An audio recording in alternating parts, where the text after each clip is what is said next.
నమస్తే తల్లిదండ్రులు. నేను మీకు చెప్తున్న విషయం చాలా పెద్దది. డ్రగ్స్ డ్రగ్స్ డ్రగ్స్ ఇటీవల ఎక్కడ చూసినా ఇదే టాపిక్. ఇది marijuana, MARIJUANA అనే marijuana అనే సిగరెట్స్కి 14 years నుంచి ఇంజనీరింగ్ వరకు అలవాటు అవుతున్నారని, marijuana MARIJUANA marijuana అనే సిగరెట్స్కి ద్వారా హైదరాబాద్లో ఓల్డ్ సిటీ, ఖైరతాబాద్, అలాగే అమీర్పేట, బ్రిడ్జిల దగ్గర, Nampally, Dilsukh Nagar, railway station, metro station దగ్గర, బ్రిడ్జిల కింద, యూసఫ్గూడ, మధురానగర్, ముఖ్యంగా విపరీతంగా హల్చల్ చేస్తుందని నెట్లో అనేక మంది NGO సంఘాలు ఘోషిస్తారు. ఇక్కడ మన విద్యార్థులు మనమే కాపాడుకోవాలి. లేకుంటే మీరు ఎన్ని వేల కోట్లు సంపాదించినా, ఎన్ని లక్షలు ఖర్చు పెట్టి చదివించినా ఆ భవిష్యత్తు నిరుపయోగం అయిపోతుంది. ఇటీవల కాలంలో డ్రగ్స్కి అడిక్ట్ అవడానికి ప్రధానమైన కారణం పిల్లల్లో పెరుగుతున్న నైరాస్యం, చదువు మీద శ్రద్ధ లేకపోవడం, తల్లిదండ్రులు ఇద్దరూ బిజీగా ఉండడం, ఉద్యోగాల్లో కానీ వ్యాపారాల్లో కానీ పట్టించుకునే దారి లేకపోవడం, దుర్మార్గమైన స్నేహితులు అలవాటు చేయడం, అంటే కావాలని చెడిపోదామని చేయరు. ఒకసారి చూద్దాం, 2 సార్లు చూద్దాం అనుకుంటూ ఈ తీవ్రమైన నిరాశ నిస్పృహలతో అట్టుడికిపోతున్న విద్యార్థులు ఈ తీవ్రతను మీకు బయటకు కూడా కనబడరు. అంతర్లీనంగా వాళ్ళలో పెరిగిపోతున్న కసి, ద్వేషం, నాకు అర్థం కాకుండా చదువుతున్నాను, నాకెందుకు అర్థం కావట్లేదు, ఈ పిచ్చి చదువులు ఏంటో, అసలు క్లాస్లో కూర్చోవడం అంటే ఏంటో, బలవంతంగా కూర్చుంటూ ఏమీ అర్థం కాకుండా ఇటీవల కొన్ని ఇంటర్నేషనల్ స్కూల్స్లో కూడా, అంటే దయచేసి అన్ని స్కూళ్ళు అలా ఉన్నాయని కాదండి, ఎప్పుడో 1-2 అలా ఉంటాయి.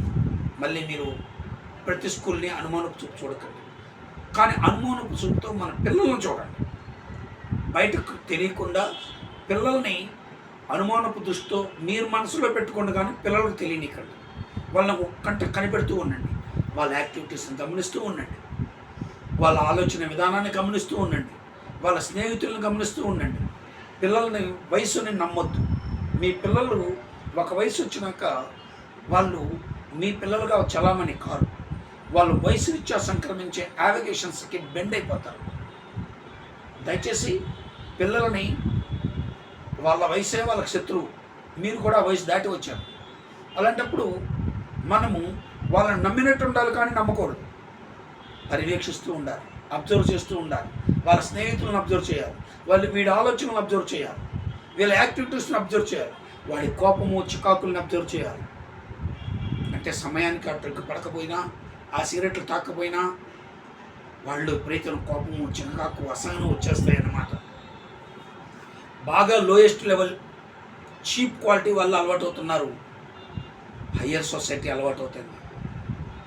ఈ మధ్యతరగతి సొసైటీకి అలవాటు చేస్తున్నారు ఇప్పుడిప్పుడే. అంటే నాకేంట్లో డబ్బు ఉందని అహంభావంతో ఒక వర్గం వెళ్తుంటే, నేను బాధ్యత లేని జీవితాలు గడుపుతున్న అనేక మంది అట్టడుగు స్థాయి వర్గాలు మరికొన్నింటికి అలవాటు అవుతుంటే, వీళ్ళిద్దరూ కలిసి ఈ మార్కెటింగ్లో మధ్యతరగతి వర్గాన్ని ఇప్పుడు టార్గెట్ చేస్తున్నారన్నమాట. దయచేసి డ్రగ్స్ మహమ్మారి నుంచి marijuana MARIJUANA అనే సిగరెట్ చాలా ప్రమాదకరమైందని మీరు చెప్తే నమ్ముతారో నమ్మరు. ఇటీవల నేను విజయవాడ వెళ్ళినప్పుడు ఒక గవర్నమెంట్ స్కూల్ టీచర్ బస్సులో పరిచయమై, మాస్టర్ మిమ్మల్ని కలవడం చాలా ఆనందంగా ఉంది అన్నారు. నా ఫొటోస్ అయి చూస్తుంటారు. ఆయన చెప్పిన మాటలు విస్తుపోతాం. ఒక గవర్నమెంట్ స్కూల్లో రీసెస్ బెల్ కొడితే ఇద్దరు టీచర్లు కాపులాలు ఉండి పిల్లల్ని రీసెస్ పంపిస్తున్నారు.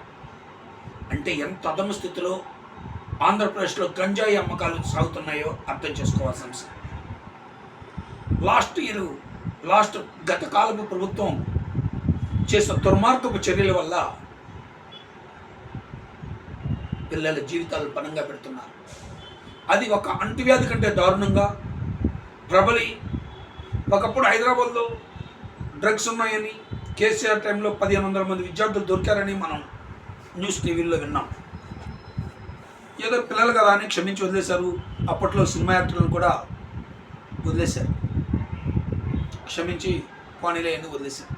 కానీ ఈ డ్రగ్స్కి అలవాటు పడి అందంగా ఉంటామని, యాక్టివ్గా ఉంటామని ఇలాంటి అభూతమైన కల్పనలను వాళ్ళలో చూపించి డ్రగ్స్కి అలవాటు చేస్తుంటే మరి రేపు భవిష్యత్ తరాలు ఏమవుతాయో మనల్ని మనం ఆలోచించుకుంటాం. ఇప్పుడు ఒకప్పుడు చాటుమాటుగా ముందు తాగేవాళ్ళు ఆంధ్రప్రదేశ్లో. మరి ఈరోజు ప్రతి ఇంట్లోనూ అసలు ముందు తాగిన వ్యక్తి లేడంటే హాస్యాస్పదంగా ఉంటుంది. ఇక్కడ ముందు తాగడం, తాగకపోవడం అనే సెకండ్ థాట్. చదువు నేర్చుకున్నవాడు జ్ఞానం ఉంటుంది అంటే తెలుగు నేర్చుకోకపోవడం వల్ల ఆ తెలుగు మాస్టర్లు ఎన్నో రకాలుగా మనకి సూక్తుల రూపంలో, సామెతల రూపంలో, నీతి కథల రూపంలో మనకి ఎన్నో నేర్పేవారు. ఈరోజు మనం తెలుగుని నిర్లక్ష్యం చేయడం వల్ల, ఎవరు మదర్ టంగ్ని వాళ్ళు నిర్లక్ష్యం చేయడం వల్ల పిల్లలకి ఎథిక్స్ తెలియకుండా, విలువలతో కూడిన విద్య తెలియకుండా, చదవడం అంటే క్లాస్కి వెళ్ళడం, పైదండ చూసి ఎక్కించడం, పిచ్చోళ్ళలాగా తయారై పెరిగి పెద్దయినాక ఆలోచన రహితంగా డ్రగ్స్కి లేదా ఇతర వయసు రీత్యా సంక్రమించేటువంటి, హార్మోన్స్ రీత్యా సంక్రమించేటువంటి అలవాట్లకు బానిసలై మనసును కకావికలం చేసుకుంటూ ఎంతో ఉన్నతమైన భవిష్యత్తులో ఎదగవలసిన పిల్లలు అట్టడుగు స్థాయికి దిగజారిపోతాం. ఇక్కడ తల్లిదండ్రులు గమనించవలసిన విషయం. దయచేసి ప్రతి తల్లి, ప్రతి తండ్రి తమ పిల్లల్ని నమ్మినట్టు ఉండండి, కానీ నమ్మకండి, మనసులో పెట్టుకోండి. మీ ప్రేమను మనసులో పెట్టుకోండి. దయచేసి వాళ్ళ ముందు వ్యక్తపరచుకోండి. వాళ్ళని గమనించండి. వాళ్ళు అనేక రకాల వీడియోలు చూస్తానికి అలవాటు పడుతున్నారు. అది మనిషిని నిలువెల్లా కుంగదీస్తుందని గుర్తుంచుకోండి. జిలేబీ కొంచెం కొంచెం తింటే రుచిగా ఉంటుంది, ఒకేసారి 2 కిలోలు పెడితే విరక్తి పుడుతుంది. వాళ్ళు చూసే వీడియోలు కూడా వాళ్ళు పెరిగి పెద్దయినాక నిర్వీర్యులుగా, పనికిరాని చౌటలుగా, దద్దమ్మలుగా మారుస్తాయి. దయచేసి పిల్లల్ని 14 సంవత్సరాలు దాటిన ప్రతి విద్యార్థిని మీ ఇంట్లో వాళ్ళ పోకడలు, వాళ్ళ ఆలోచనలు, వాళ్ళ ప్రవర్తన, వాళ్ళ స్నేహితులు వీళ్ళు ఎక్కడ తిరుగుతున్నారు అని మీరు ఒక కంట కనిపెడుతూనే ఉండండి ప్లీజ్. లేకుంటే మీ 2 లక్షలు దారపోచి మీ పిల్లల కోసమే సర్వం త్యాగం చేస్తున్న మీ పిల్లలు రాబోయే కాలంలో మీ చేయి దాటిపోతారు. ఇప్పుడు నాకు తెలిసిన మా బంధువులు బాబు, వాడు 7th క్లాస్లో ఉన్నప్పుడు చెప్పాను, వీడు చదువులేదమ్మా అని. వాడు పెద్ద స్లేట్ స్కూల్లో చదివించారు, విజయవాడ తెనాలి. వాళ్ళు విజయవాడలో పెట్టారు, హాస్టల్లో పెట్టారు. వాడు ఈరోజు కేఎల్ఈ లాంటి కాలేజీల్లో, ఇంజనీరింగ్ కాలేజీలో డ్రగ్స్కి అలవాటై వాడిని చూస్తుంటే, వాళ్ళ నాన్నగారు కరోనాలో చనిపోయారు. వాళ్ళమ్మను కొడుతుంటే వాళ్ళమ్మకి ఇంటర్మీడియట్లో ఉన్నప్పుడే పెళ్లి చేశారు. మళ్ళీ వెంటనే 7 నెలల్లోనే మరొక అబ్బాయిని పెళ్లి చేసుకుని వాళ్ళ 2 కొడుకుల్లో చిన్న కొడుకుని తీసుకుని వెళ్ళిపోయింది. ఇప్పుడు ఆడ బతుకు కుక్క బతుకు. దయచేసి వాళ్ళ పెద్దనాన్నగారింటే పెరుగుతున్నాడు అంటే ఎక్కడో కాని వాళ్ళు గాలిగుండ కొడుకులు అనుకునేటువంటి ఇళ్లలో ఉండాల్సిన మత్తు పదార్థాలు మన ఇళ్లలోకి చొరబడినాయి. ఎవడో లేహిగాళ్ళు, బాధ్యత లేని కుటుంబాల్లో అల్లరి చిల్లర తిరిగేటువంటి వ్యక్తుల్లో ఉండవలసినటువంటి వ్యసనాలు నేడు మన ఇళ్లలోకి చొరబడ్డాయి. గమనించండి, ఆలోచించండి. పిల్లలే దేశ సంపద. మీకే కాదు, మీకు సిరి సంపద అనుకుంటున్నారు, వాళ్ళ దేశానికి కూడా సౌభాగ్యాన్ని తెచ్చిపెట్టే విజ్ఞాన కనులు వాళ్ళు. దయచేసి వాళ్ళ భవిష్యత్తుని మీ బాధ్యత రాహిత్యంతో చినిమేయవద్దు. ఎవరైనా డ్రగ్స్కి అలవాటు పడి ఉంటే, అంటే కొద్ది గొప్ప లిస్టులో ఉంటే, నా కౌన్సిలింగ్ అని ఉపయోగపడితే ఒకసారి నా దగ్గరికి తీసుకురండి. ఇటీవల కూడా ఒక బాబు నా దగ్గరికి వచ్చాడు. గజ్వేల్ పరిసర ప్రాంతాల్లో ఉన్నటువంటి ఒక బాబు పరిచయం చేశాడు. వాళ్ళని చూసి వాళ్ళమ్మ భయంకర నరకం అనిపిస్తుంది. వయసు 22 సంవత్సరాలు, కారు వేసుకుని తిరుగుతాడు, డ్రగ్స్కి అలవాటు అయ్యాడు, డబ్బులో పోతే ఇంట్లో వాళ్ళని చంపేస్తున్నాడు, కుక్కలు కొట్టాడు, కొడుతున్నాడు. ఆ ఆవేదన ఇంత అంత. దయచేసి అది ఎక్కడో ఒక చోట ఉంది అనుకోకండి. రేపు మన ఇంట్లోకి రాకుండా, మన చుట్టుపక్కలకి రాకుండా, మన స్నేహితుల దగ్గరికి రాకుండా, మన స్కూళ్ళ దగ్గరికి రాకుండా జాగ్రత్తలు పడదాం. కరోనా కంటే ప్రమాదకరం పిల్లల భవిష్యత్తును నాశనం చేయడం. ఆలోచిస్తారని, 10 మందికి దీన్ని షేర్ చేస్తారని ఆశిస్తూ సబ్స్క్రైబ్ చేసుకుని మరెన్నో వీడియోలని మాకు ప్రేరణ కల్పిస్తారని, రాబోయే 10 ఏళ్లలో, రాబోయే 6 నెలల్లో యూట్యూబ్ ద్వారా మా ప్రోగ్రామ్స్ను కూడా, అంటే మా చదువు ఇప్పుడు ఇంకా అవేర్నెస్ కోసం నేను ఇప్పటికి 100 వీడియోలు చేశాను. షార్ట్స్ ఉన్నాయి, పెద్దవి ఉన్నాయి.